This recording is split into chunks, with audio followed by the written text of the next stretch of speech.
Hello gorgeous and welcome to the 5th video based on a throwaway comment I made months ago.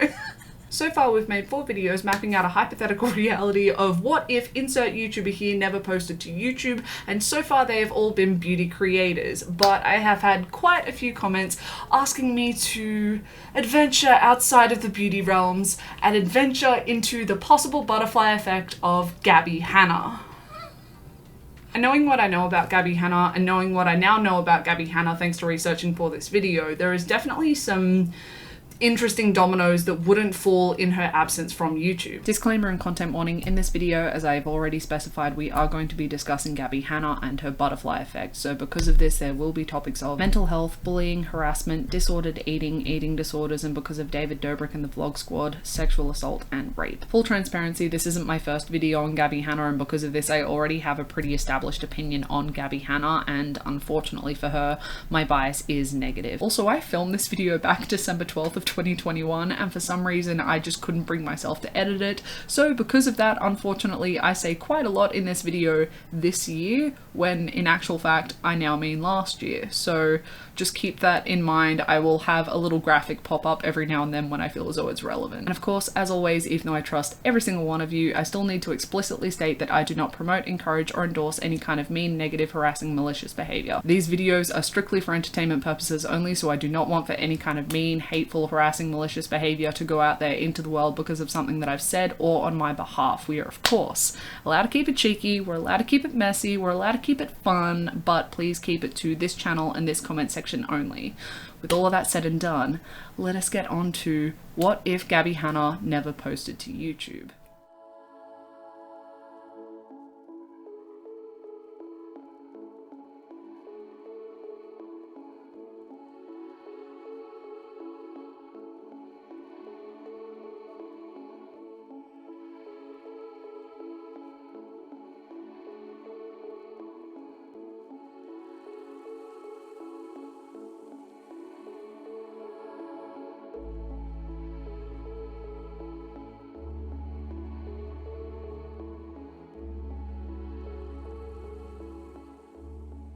I'm actually going to do my nails on camera because I've gotten quite a few comments over the last however long I've done YouTube being like, how do your nails always look so pretty? Boom, $4 Kmart. Gabbie Hanna and her presence online is an absolute mess to try and make sense of because so much has happened in her online career, and so much of it now has been manipulated, misinterpreted, rewritten, and now deleted that I sit here thinking, was it an absolute fever dream that I had? But one thing about Gabbie that I do want to make clear is that I don't want this video to just be a rehash of all of the shitty things that she has done or that she has been a part of, especially because a lot of the situations that she has played a crucial part in, or she has just intentionally antagonized, I think need to be dropped and have actually been requested by several parties to be dropped. So in this video we aren't discussing Jessie and we aren't discussing Bianca, and I ask that everyone in the comment section respects that, but I will be leaving in the description below Bianca's petition, so if you haven't already signed it, please do. And then some of the Gabbie Hanna tease, drama, scandals and controversies have been talked to ad nauseum and it feels excessively repetitive, so I will touch upon them briefly. Because even though Gabbie Hanna as a person I think is a fascinating, exceptional level of trash, this video is about her butterfly effect. So if Gabbie Hanna never jumps onto the internet, if Gabbie Hanna never posts to YouTube, what happens? And the answer is weirdly so much. Like, yeah. With Gabbie, we run into a similar situation to Jeffree Star, where she actually gained initial success, initial fame on a separate platform. For Gabbie, it was Vine. RIP. So already we have two options. The first being that Gabbie Hanna is the kind of person to post to Vine but never transition to YouTube later when Vine starts to die out, or for this hypothetical reality to make sense, she never posted to Vine in the first place. And seeing how intensely Gabbie Hanna has fought over the years to keep her relevancy online, then I am positive that Gabbie Hanna is the kind of person that once she tasted fame, she was going to keep fighting for it. So really, we have to ask ourselves the question, what if Gabbie Hanna never posted to Vine? Vine originally launched in 2013 and all of its top creators became quite popular, quite famous, quite rapidly thanks to their Revine for Revine system, and The Gabbie Show was no exception, growing to incredible popularity with about 5 million followers before Vine died. What you will hear a lot in this video from me about Gabbie's YouTube content, her Vine content, is just how substanceless and forgettable it is. Her off-platform projects is definitely where this changes, but as for her online content, Vine, YouTube in the early days and even this year, it's definitely something where if Gabbie was to start posting that content this year in order to get an online career, I highly doubt she would have one. So yes, even though Gabbie has a similar butterfly effect to everyone that I've already discussed in a previous video, individually every view, like, laugh and follower seems like nothing until you put it into some sort of a perspective, because take away Gabbie and that is a potential 5 million dominoes that doesn't fall. 5 million dominoes that hold with it millions to billions of views upon views, so hold with it millions to billions of moments of entertainment that cease to exist, which is a huge ripple effect when you put it into perspective. But I would say that the relationships that Gabbie developed in Vine and thanks to Vine is definitely where her butterfly effect is going to have the most impact. Because the Gabbie show was one of the big Viners, most followed, most viewed, most known, and because of this, take Gabbie Hanna off of the platform and Vine is just inevitably going to be affected. She was a fabulous personality to have on the platform because she was funny, she was attractive, she was kind, she was friendly, she was relatable, and because of this she brought in views but also brought people onto the platform. This inevitably helps the growth of Vine. The change may not be substantial, but at the same time, Gabbie's absence from the internet, from Vine, would just slow down Vine's trajectory. Not that that would matter in 2016 when Vine shut down, but at the same time, one person and a whole company's trajectory is possibly slowed down. And in the case of Gabbie Hanna, possibly more than one company, considering that Vine wasn't a monetized platform, which meant that all revenue had to come through sponsored videos. So I'm guessing that there's been more than a handful of companies that have sponsored Gabbie Hanna in the past, and because of this, that means that her influence for the company or the influence for a specific product no longer exists, and this could either help or hinder the company. A marketing company is still going to have a budget and they're still going to be spending the budget with or without Gabbie, so they would have found someone or someone's else depending on budgets. So depending on the replacement creator and the video that they post, if this hypothetical video does better than Gabbie's actual video, then that means that there is going to be more business driven to the company that sponsored Gabbie's actual video. Are we still following? Gabbie doesn't exist, creator takes her place anyway, does a sponsored video, if does better, company does better, if does worse, company does worse, but we don't know because this reality doesn't exist. So there is a possibility that once again we have another company whose trajectory is slowed down in the absence of Gabbie Hanna, but it isn't just companies that's trajectories are possibly slowed down, it's also Viners. The big Viners are of course known for their collaborations, but also now known for their Revine for Revine system, using each other as a very friendly and organic way to cross-promote each other's platforms and grow from it, which from my perspective is a very smart way to play it. Of course, don't solely rely on other people to push your platform, to push your content, but in my opinion personally, having business relationships is crucial for success on social media, in a lot of jobs actually. So all of those revines that never would have come from Gabbie, but also all of those collaborations that would have happened without Gabbie. I still think that people's content was going to get revined because I don't think that that was Gabbie's idea. What was that? Ah, shit. My laugh just woke up today and chose hideous. As I was saying, people's content was going to get revined with or without Gabbie, but without Gabbie, it means that people weren't going to have the direct exposure to her 5 million follower audience, which, depending on the creator, could either help or hinder once again. If a person who is revining instead of Gabbie has a bigger audience and a more loyal audience, then of course it's going to help, but if they have a smaller audience, a less loyal audience, then it's going to hinder. And of course the same could be said for collaborations. If someone appeared in a Gabbie show Vine and that was a crucial point in their Vine career, their online career, then inevitably their trajectory online is going to be slowed down. However, if Gabbie featured on someone else's page, then once again we are stuck in a help or hinder situation, because I'm pretty confident that these collaborations were going to happen with or without Gabbie. So depending on the replacement creator, if they have a bigger, more loyal audience, then it's probably going to help, but if they have a smaller, less loyal audience, then it's probably going to hinder. Are we ever going to know if it helps or hinders? No, because there's so many different options as to who could replace Gabbie Hanna in this hypothetical reality, and there's so many different collaborations and sponsorships that she has done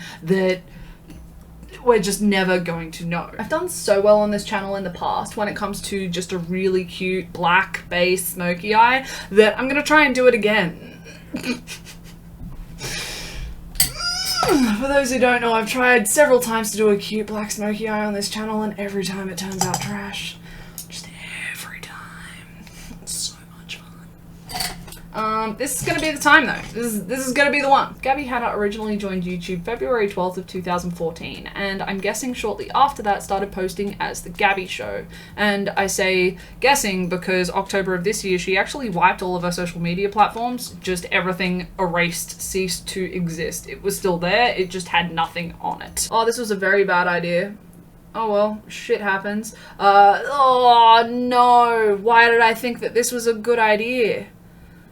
It's alright, I can fix this. She's since come back to YouTube with her music and with a lot of YouTube shorts, but what was originally known as The Gabbie Show has since been wiped. But thankfully this isn't my first video on Gabbie Hanna, and because of this I have a general idea of who Gabbie Hanna, the content creator, was, the channel was, and it was primarily a personality-based channel known for its storytime videos. And when I say this, I want to make it clear, Gabbie definitely isn't forgettable, but her online content was. With each of these early day uploads, exact same thing that I said for her Vine content before. In my personal opinion, very forgettable.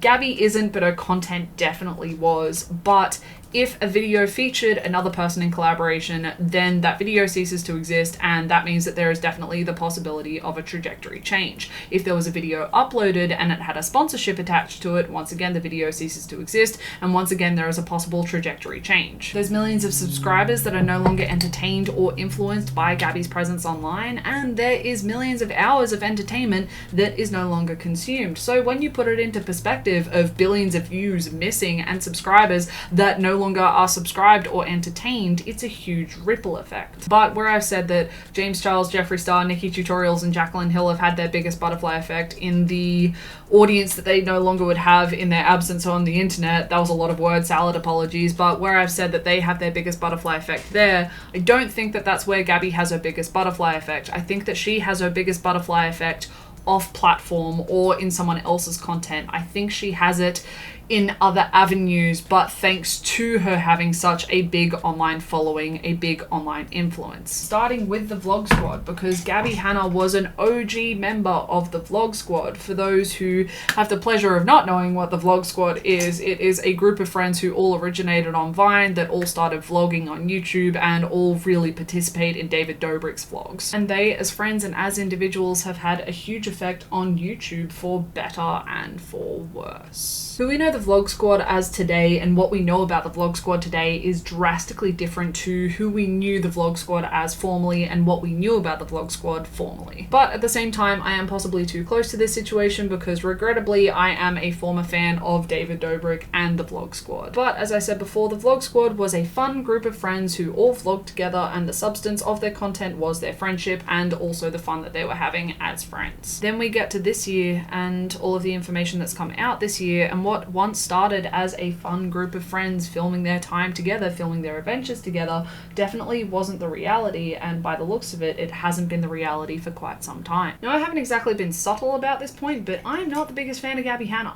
But at the same time, the way that she was treated within the Vlog Squad was absolutely hideous. Each Vlog Squad member has a role to play, has a character to play, and within those characters, a lot of their flaws are highlighted, and I understand that, and I understand its purpose. But a lot of their flaws are highlighted in a positive way. For example, Zayn's alcoholism is highlighted, but it is highlighted in, yes, a chaotic way, but it's always a life of the party chaotic way. Even when he's possibly putting people's safety in danger, he's still the life of the party. Whereas for Gabbie, she is highlighted as the fat, annoying, ugly one with ranging severities of burns. I understand, and Gabbie has said this publicly, that some of the compilations online have been taken out of context and have been posed as she wasn't in on the joke, she wasn't in on the fun, so it seemed a lot shittier than what it was. But at the same time, she's also expressed that all of the jokes on her weight, all of the jokes on her appearance, her nose, did have a really big effect on her confidence.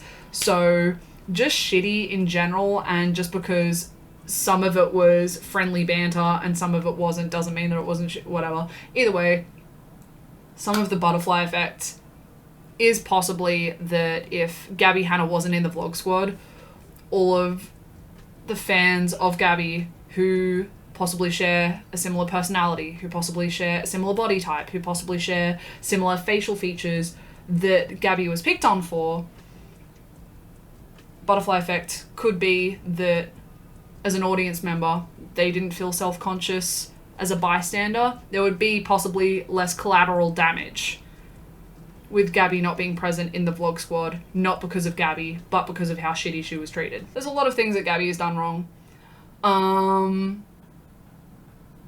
Being consistently chipped at by her friends, not hers. Not her fault, not her fault to bear. Other things, definitely, not that one. Either way, tangent over. If Gabbie Hanna never posted to Vine, never posted to YouTube, was never a part of the vlog squad, does all that much happen? And the answer is actually quite a lot, because Gabbie was in every single one of David's earlier vlogs. And when I say every single one, I mean every single one. And Gabbie actually hit 1 million followers on YouTube before David, according to a lot of web archive and a lot of wiki fandom pages that I had to use for reference. It isn't the most reliable source, but it's all I have to go on. So there is definitely the possibility of a trajectory change for David, for his vlogs, and therefore the rest of the vlog squad as well, in the absence of Gabbie Hanna from the internet. David even shows in one of his earlier vlogs that his top 3 videos, the thumbnails are all Gabbie kissing a different guy, each one of them. So the top 3 videos that David had at this point in time were all of Gabbie. So even though Gabbie Hanna didn't make David Dobrik, she didn't make his career, at the same time, David Dobrik benefited heavily from Gabbie Hanna, and she also benefited from his presence as well. But David also helped build up all of the other YouTube channels of all of the other Vlog Squad members. So Gabbie helps David, David helps all of the other Vlog Squad members. You see where I'm going with this? If you slow down the trajectory of David Dobrik's online career, or just career in general at this point, then there is a huge ripple effect. Now, is there someone who could have replaced Gabbie Hanna back in the early days of David's vlogs of the Vlog Squad? 100%. But I think that the replacement would have just been a lot more content of the same people that were already in the early day vlogs. I think we would just see extended footage of the footage that already exists in the vlogs today, because not only does David have to be willing to work with the replacement, but the replacement has to be willing to work with David. And back in the early days of the Vlog Squad, David was no one online. In comparison to who he is today, David was absolutely no one. And everyone who was willing to work with David Dobrik back in the early days of the Vlog Squad, back in the early days of his channel, was already in the videos. But not only does the trajectory of the Vlog Squad slow down, but so does Dizza, or David and Liza, because according to this VidCon panel, it was actually Gabbie Hanna and her influence that set up David and Liza, that pushed the two of them together. And the idea of this is absolutely huge, because we go one of 2 ways. Never or later. If it's never, then all of this is now gone, which is absolutely fucking crazy. If it's later, then once again, the trajectory of David Dobrik's career and Liza Koshie's career is severely slowed down, because their relationship was crucial in the foundational years of their online career. They've both, of course, far surpassed the need for this relationship and relationships in general for their online careers, but back then when they first started out, this was incredibly necessary. It's a very unfortunate fact when it comes to media, both social and mainstream, that relationships are very profitable. So say what you will about Gabbie Hanna and how she treats people, specifically her friendships, but this friendship group benefited incredibly from Gabbie's presence, and some of that benefit was at Gabbie's expense. So the domino that is Gabbie Hanna never posting to Vine may very well stop something as small as this from ever happening, but also stop something as large as this, which, imagine a YouTube without Dizza. Dizer?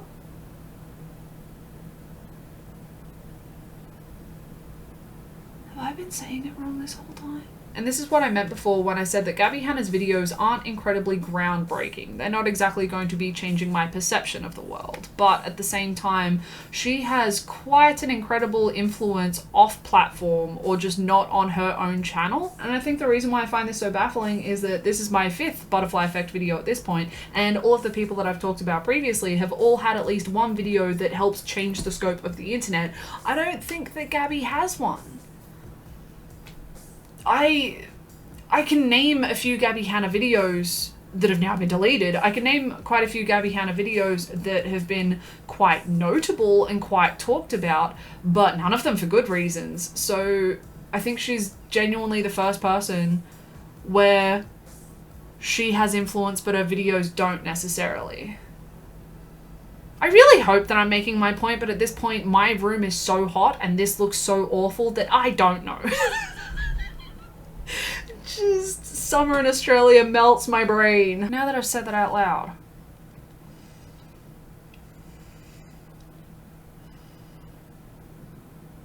I don't know if I like this. Yeah, this isn't the fantasy. No. As I was saying, Gabbie Hanna doesn't have a huge list of credits, but she definitely has a decent amount considering that she started on something like Vine, but in a lot of her credits, the parts or the project itself was either incredibly small or she was incredibly replaceable. So even though the butterfly effect of course still exists, to map out every single butterfly individually for all of her projects would be incredibly tedious. So I'm not gonna do that.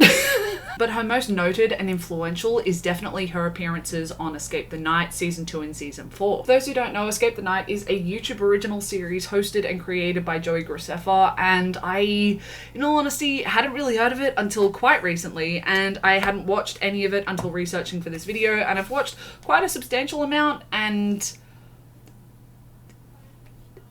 I get it.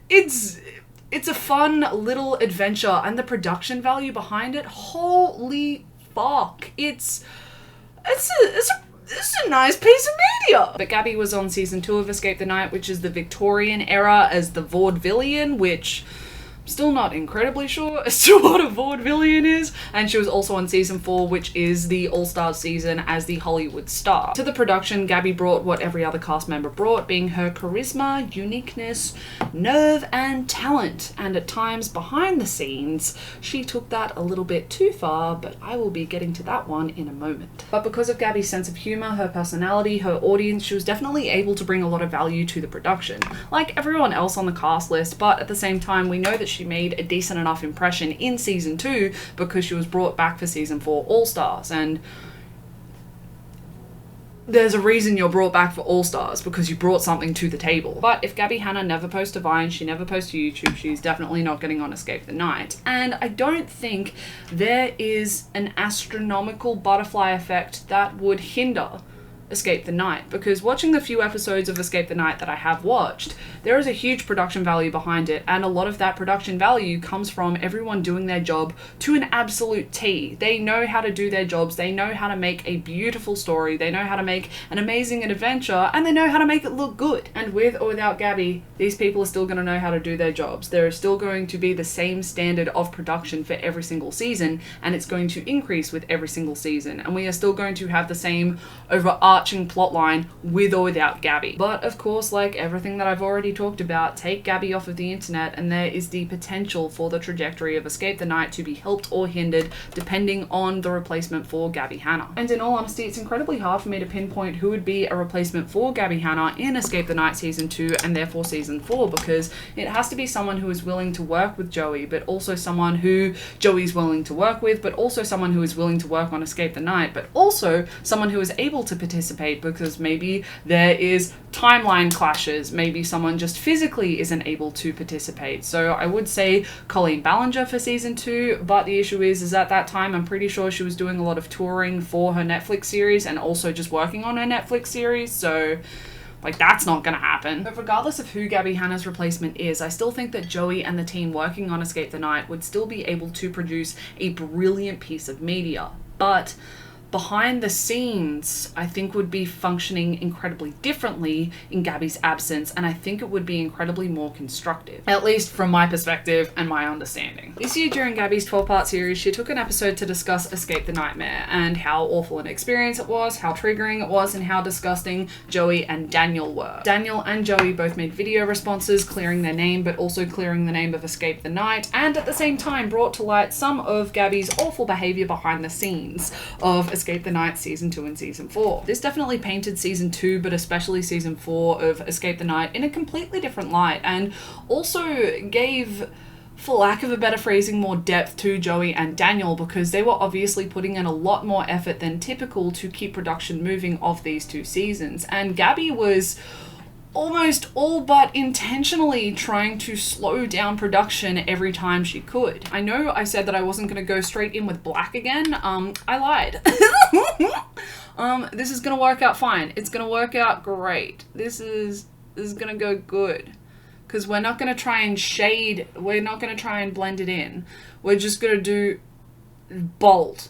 Just, it's there. Big face. I've discussed this in several videos, but I've discussed this specifically with Gabbie in my Gabbie Hanna baiting video, and I think even the first video I did on her. But Gabbie is someone who suffers heavily from mental health disorders. And once again, that sucks major ass from some personal experience. Mental health is a cruel bitch, and trying to find a constructive way to live with mental health issues can take years, and sometimes we end up losing years of our lives trying to not let our mental health lead our lives. But unfortunately, this is an explanation and it's not an excuse. And Gabbie, in her video on Escape the Night and the treatment she received both on and off camera for Escape the Night, paints us this picture that she had needs that needed to be met for the sake of her own well-being, including her dietary requirements and her costume. But she didn't fill out the dietary requirement form until the day of shooting.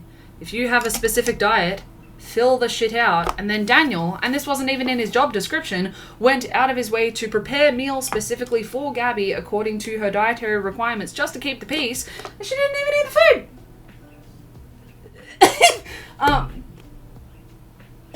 Incredibly easy to avoid. And as for the costume not fitting, she didn't go to the costume fittings. And then to accommodate for her further, the 9-month pregnant seamstress went to her recording studio to meet her, and Gabbie just wasn't there.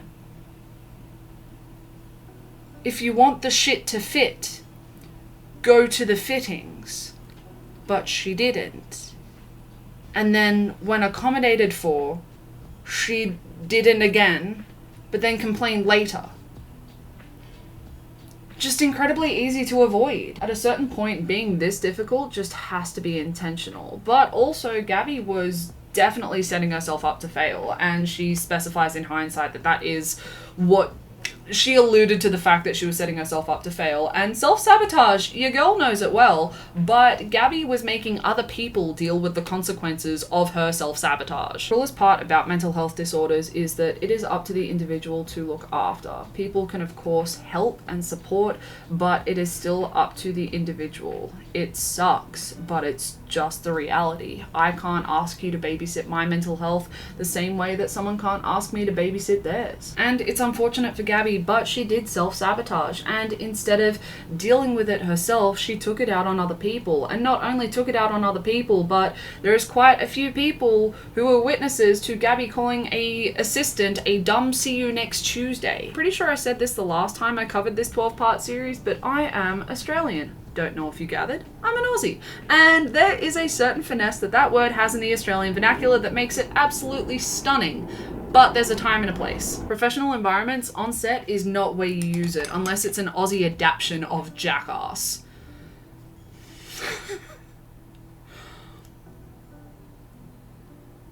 I think I would cringe watch that. So I think it's pretty safe to say that if Gabbie Hanna never posts a Vine, she never posts to YouTube, she's not getting on Escape the Night Season 2 or Season 4, and therefore the set of Season 2, Season 4 Escape the Night is going to be incredibly less tense and way more constructive from my understanding. Because by the recounts of Daniel, Joey, and Rosanna, I would have happily sacrificed myself Episode 1, Season 2, and Season 4 of Escape the Night because it would have been nicer than biting my tongue off. But not only would the trajectory of Escape the Night be helped or hindered and the set be a more positive experience, but also all of the media surrounding Gabbie Hanna and her behaviour before, during, and after Escape the Night, it ceases to exist. As I specified before, earlier this year, Gabbie Hanna released a 12-part series that a lot of content creators made a lot of content covering. The internet had an absolute frenzy with this topic. Some of it was constructive and some of it wasn't. You always have two sides of the coin. Take Gabbie off of the internet. She never posts to Vine, never posts to YouTube. Objectively, all of the situations that she covers in her 12-part series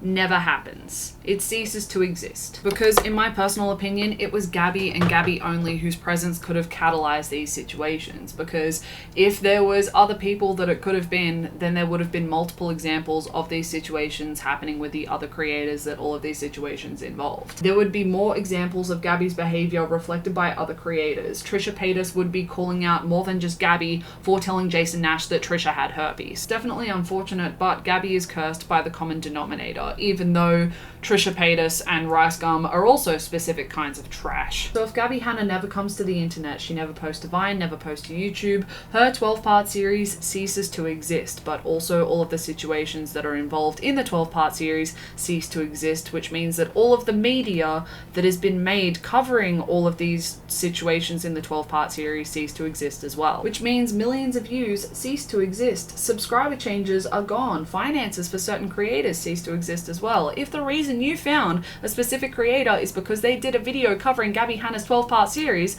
then how would you have found that channel? And yes, I also mean to everyone who found my channel because of my video covering Gabbie Hanna's 12-part series. How would you have found my channel? And that's the incredibly sad thing about Gabbie Hanna and her Butterfly Effect, because so far I have done 4 Butterfly Effect videos and every single one of them has been a beauty creator, which great, love that for me, love the videos that I've posted on the Butterfly Effects. But with them being beauty creators, it means that with every video, look, product review, these people are constantly inspiring their audience. And even though objectively, yes, Gabbie has of course inspired a lot of people and inspired a lot of her fans, at the same time, I see that a lot of Gabbie Hanna's Butterfly Effect is the videos made on Gabbie, not so much the videos that she herself has made. And when I say sad, I mean sad in a similar vein to David Dobrik being demonetized earlier this year. But it hasn't just been the situations that Gabbie highlighted in her 12-part series. There was also the Kenza Cosmetics brush scandal. Gabbie doesn't post to the internet, no promotion, less people get scammed for dodgy brushes and then later told to manage their expectations. Like, you could also not promote a scam.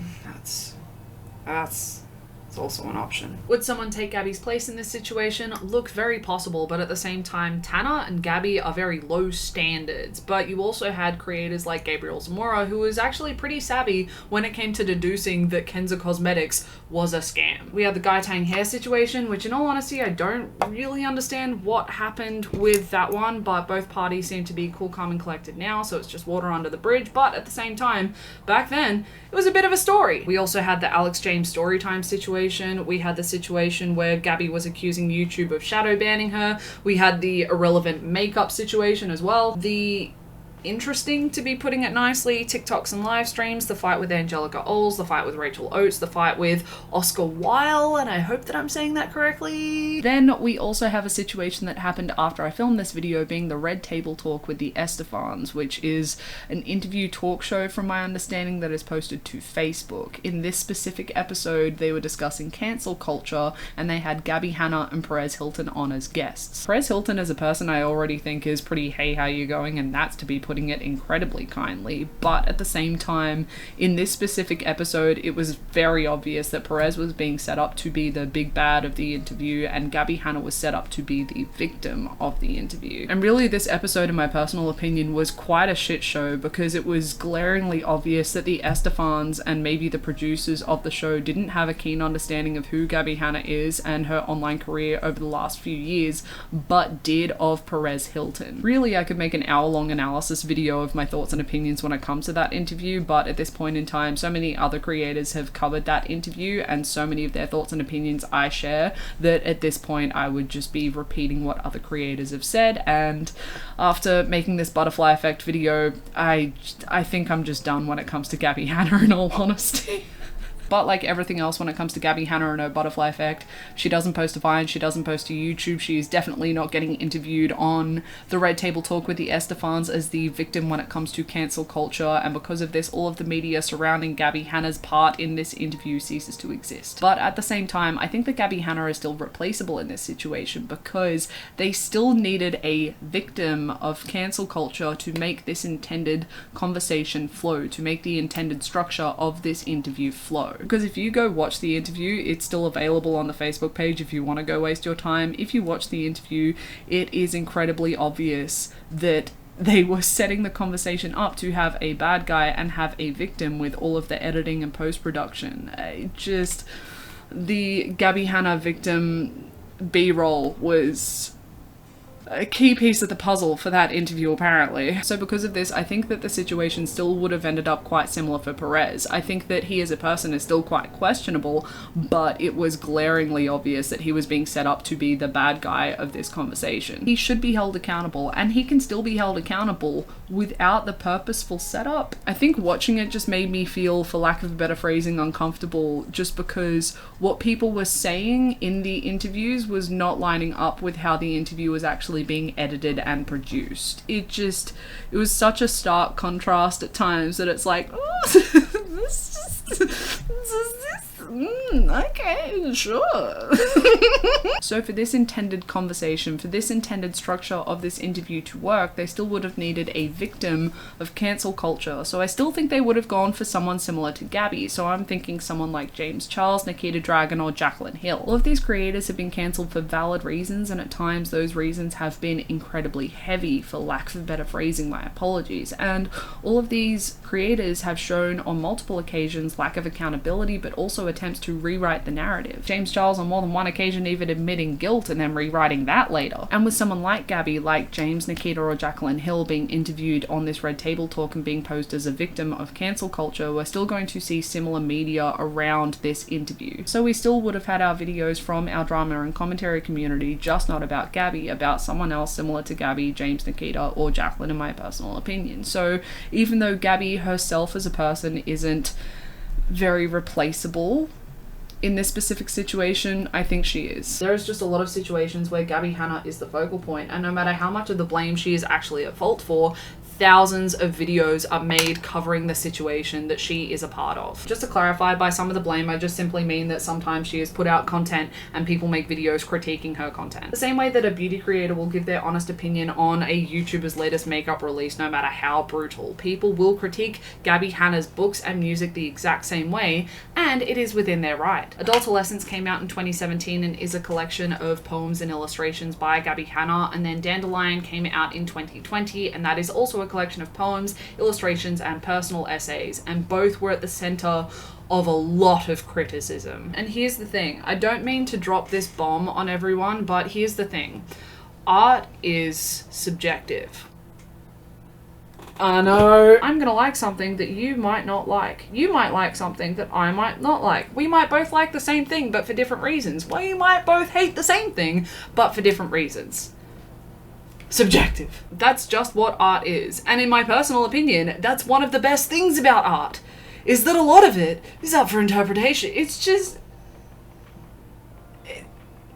it's fabulous! Either way, even though some of the criticism is incredibly harsh, but delivered with a healthy dose of humor, creators are within their right to critique, to criticize. The same way that y'all are allowed to critique my videos in the comment section. Sometimes harsh, but at the same time, still valid. But art is also individual, so once again we have a situation where Gabbie and Gabbie only can make and produce. So if Gabbie Hanna never comes to the internet, she never posts to Vine, never posts to YouTube, she's either A, never making Adultolescence, never making Dandelion, or B, she will still make it, but she won't have the direct marketing of her audience, and therefore people like James Marriott aren't going to be doing a whole entire video on her book.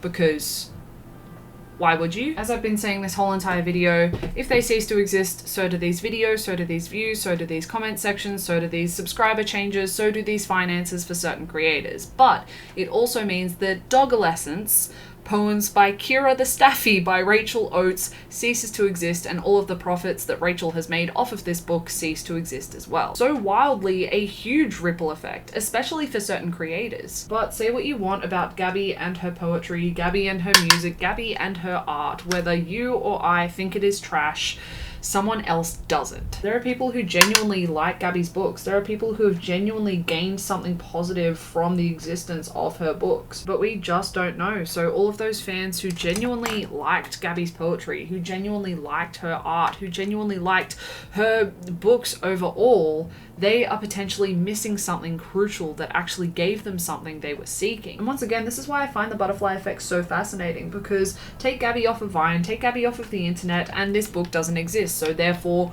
reviews like this don't exist, but also this book itself doesn't exist. different in weight, but at the same time, a review like this, there's going to be thousands like it as well, which means that there is going to be thousands of smaller dominoes that don't fall as well. You got big dominoes, little dominoes, lots of the big ones, lots of the little ones. You just have different sizes and different amounts of different kinds of dominoes. And all of them don't fall because one person doesn't post to the internet.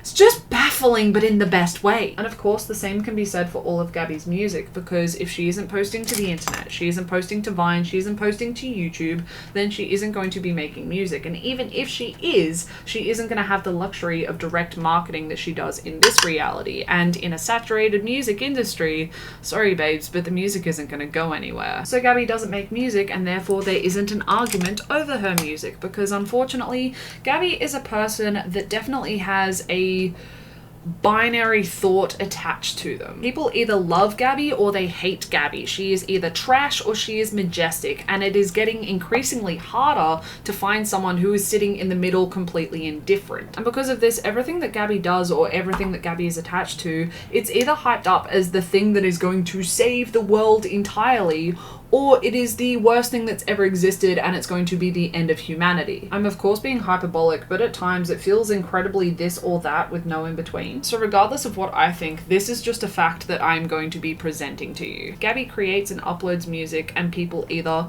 love, and therefore her butterfly effect is what everyone has gained from her uploading her music in the positive way. Maybe one of her songs is a person's happy song. Maybe one of her songs has helped someone get out of a really tough time. We don't know, because once again, art is subjective and there's so many different possibilities when it comes to someone making art. But also there is quite a lot of hefty criticism that comes with Gabbie Hanna uploading music, and in fear of repeating myself, some of those critiques come in video form, which of course once again means no Gabbie, no music, no video, no views, no subscriber change, and no finances depending on the creator. But one piece of the Gabbie Hanna music butterfly effect puzzle that I would find absolutely baffling to lose is the monster meme. That shit absolutely blew up the internet to the point where it had its own Murphy's Law. If a sound could be dubbed over the monster screech, it was dubbed over the monster screech. Which of course means so many views, likes, comments, subscriber changes, follower changes, and for certain creators, monetization. But also the added value to all of the videos that were covering the shit show that was that Genius interview. In general, really, because can you imagine an internet without this specific meme?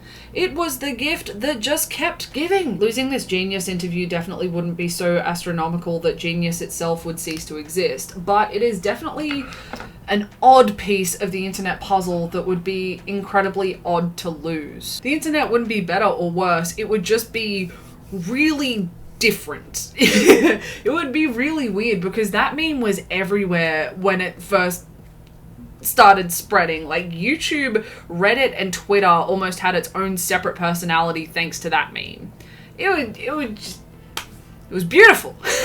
Ultimately, if Gabbie Hanna never posted to YouTube, then I highly doubt she is the kind of person to ever post to Vine either. And incredibly different to every other butterfly effect that I've mapped out so far, I don't think that Gabbie Hanna's biggest butterfly effect is going to be her content, because as I said before, personally, I find Gabbie Hanna's content quite substanceless. And if the internet was to lose that from its reality, nothing really happens. But like everyone I have covered in a butterfly effect video so far, if Gabbie Hanna never posted to the internet, then these 5 million dominoes don't fall. These 5.4 million dominoes don't fall either. Separately, doesn't do much, but together it's an incredible ripple effect. But even though I find Gabbie Hanna's video content quite substanceless, at the same time, to lose Gabbie Hanna from the internet, weirdly, I think that she reshapes a lot of how YouTube just is. In the absence of Gabbie Hanna, we would be losing incredible amounts of toxic behavior towards specific creators and fans that I personally wouldn't mind losing. I understand that I haven't gone into a lot of detail about this in this video, because at this point in time, I think a lot of these stories need to be dropped, but there is definitely one creator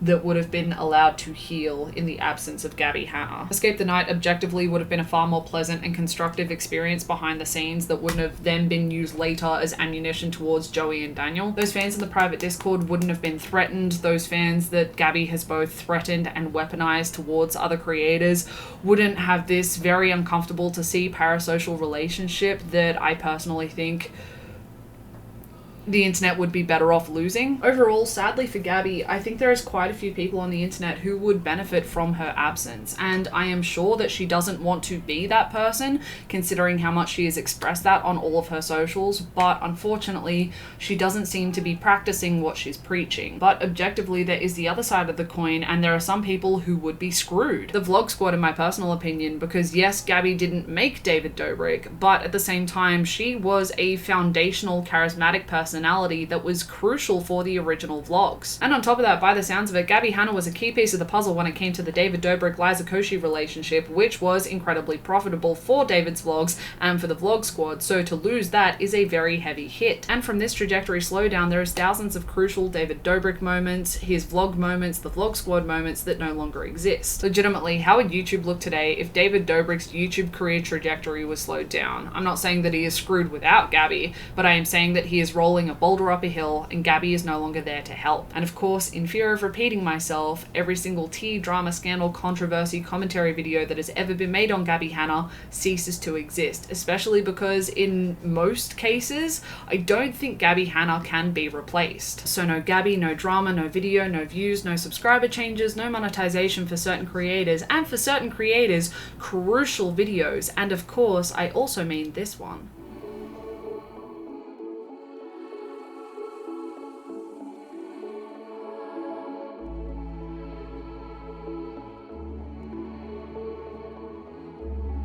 How are we all doing? Because I know as soon as I post this video, I'm once again going to be having a handful of comments saying, why would you do this to me? Because even though I find this thought process absolutely fascinating, it can be incredibly daunting to quite a few people, which is, it's fair. It's a daunting concept. It's just one that I find more fascinating than daunting, but I understand how it can go the other way. But I hope that majority of people are still finding this fascinating with me and still finding this fun with me, and not too many people are finding this thought process daunting. Maybe I should put up a poll. Let me know down in the comments. Also, please let me know down in the comments what you want me to talk about, because I know what I want me to talk about, but I won't know what you want me to talk about unless you tell me. And of course, while you're commenting all of that, please also let me know what you think of my face. I don't think it's coming up on camera the same way that it's coming up on my face, because at the moment when I'm looking at this, it just looks like I got some eyeliner and went pfft. But in the mirror, she's got some cute little duochrome going on, and I feel like a mysterious kind of delicious, and I like that. I feel like if Licorice was a person, but everyone liked her. Do you see the color? Like, look at it's not just black. It's not just intense graphic liner. That's not graphic. It's just liner. Can you see it? It looks really good in person, I swear. Blue, purple, blue, purple, blue, purple, blue, purple. That dodgy looking Facebook site that my mum bought these off. Look, I don't know if they're gonna give me lead poisoning later in life, but I don't really care because I look stunning. I'll probably care later in life, but right now, not a care in the world. But thank you so much for watching this video and donating your precious, precious time to me, especially because people love when I say this. I have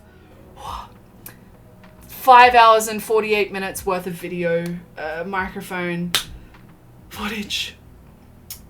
Oh, just like I'm getting better at the really long edits, but it still hurts every time I see the number.